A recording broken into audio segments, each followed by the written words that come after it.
Hello ladies and gentlemen, and welcome to the SimCity 4 Masterclass.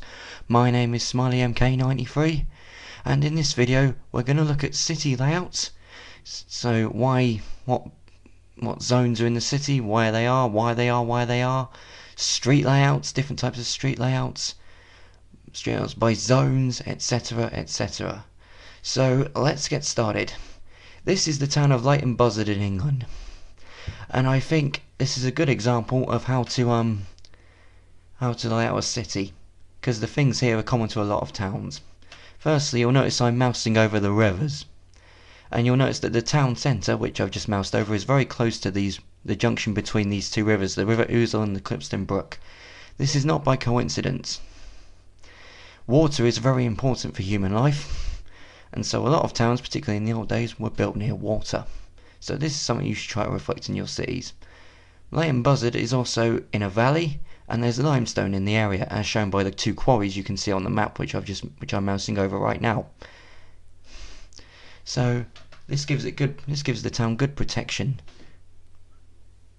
from various things, and gives it some natural resources which it can then sell to the people. So now let's look at the roads into town. You'll notice that all the roads into the town go towards this central area here where it says Leighton. But you'll notice that the roads don't really go into the centre of the town. More, they get to the edge of the town centre and then they go around the town. I'm just drawing this white line here to illustrate that point. In fact, my laser pen shows it quite clearly. The main roads, the A4012 and the Stoke Road, go around the town. And it's the same idea with the bypass around the edge of the town. Motorways are often built in the same way, especially in the UK and most of Europe. And here's why. And there's a reason for this. It's because of traffic. You can see here, if I want to drive around the town from the east to the west, if I didn't have the bypass, I'd have to go right through the middle of the town, and there'd be a lot of congestion around the town centre where I've drawn that circle. However, the bypass allows us traffic to go around the town along the route shown by the green arrow, and that avoids the town and helps ease congestion by spreading the traffic. Now let's look at the station, which I've highlighted the station. You'll notice the station's a little bit away from the town, sort of on the edge of the town, and this is quite common. The reason for that is, of course, the town, especially in this case, was here a long time before the railway came. And so there isn't really much room in the town centre to actually build a station. There's also geography of the railway line to consider, because railways are quite touchy when it comes to terrain. Now let's look at some zones and why they are. You'll notice I'm drawing some yellow circles around the industrial zones to show you where they are. There's also some raw material industries. However, the position of the raw material industries is determined by where the natural resources are, in this case limestone. Otherwise, the other industrial areas, which are shown in purple on this map, you'll notice that they're near main roads, and this is very important. Main industry needs to get its goods out to whoever's buying them, and so access to transport is very important. So you'll notice that the industry is near the bypass and the main roads, and the links to the other and roads that lead directly to the main road. You'll notice I've annotated this diagram with West of England on the left and M1 on the right. The M1 motorway is very important, so you can see why the industry is where it is. Now I'm highlighting the commercial areas.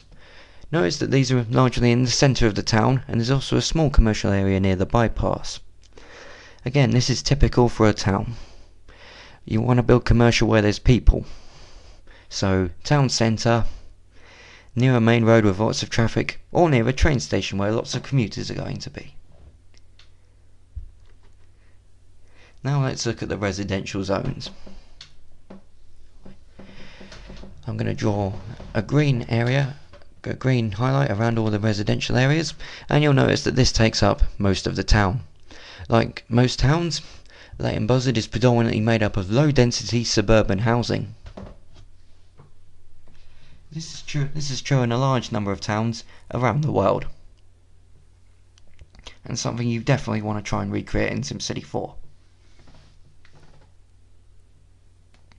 Now let's look at the facilities. I'm highlighting these facilities in orange. Again, what do you notice? And there's an old RAF base here. You'll notice that they're, like the industry, they're all near main roads. Facilities like schools, cemeteries, parks need to be easy to get to, so it's very important to put them in easy accessible areas, like near main roads, or relatively main roads.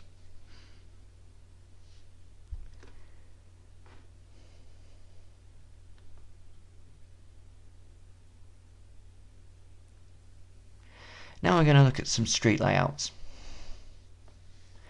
Notice that through the town it's quite simple. We have a high street and a few shops around it. In the suburbs, there's some different suburban road styles here. We've got curvy roads in the west, some blocky style roads in the east, and some more random street layouts. Again, this is typical for a typical town, at least in England, and much of Europe. In the industrial areas, the street layout is a bit different. There's a lot less roads, and the roads that exist tend to be a lot straighter.